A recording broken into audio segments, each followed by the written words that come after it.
Guys स्वागत छ तपाईँहरूलाई मेरो आजको ब्लगमा। आज चाहिँ म कहाँ जाँदैछु भन्दाखेरि आज चाहिँ म जाँदैछु बहिनीलाई पुगाउन कहाँ भन्दाखेरि झालुकबारी गाइस, गुवाहाटीको एउटा ठुलो बस स्टेसन हो गाइस, जहाँबाट हामीहरूको गाउँतिर गाडी जान्छ त्यहाँनिर।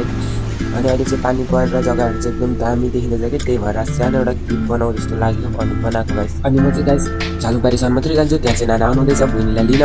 अनि त्यहाँबाट चाहिँ अर्को बासमा जानुहुन्छ गाउँतिर, अनि म चाहिँ त्यहाँबाट फेरि फर्केर घरतिर आउँछु गाइस।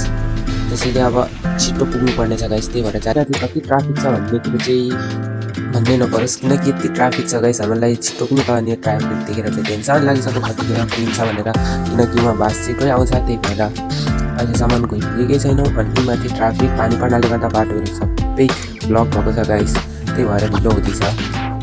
अनि म चाहिँ पुगेँ गाइस वहाँ। अनि यहाँ झालुकबारीमा नामेर फेरि एउटा सानो भिडियो बनाएँ ताकि तपाईँलाई देखाउन सकौँ। अनि यहाँ चाहिँ राम्रो सिनारीहरू रहेछ गाइस। अस्ति पनि एकखेप आएको, फेरि एकखेप आएँ गाइस, 2 खेप भइसक्यो यहाँ आएको।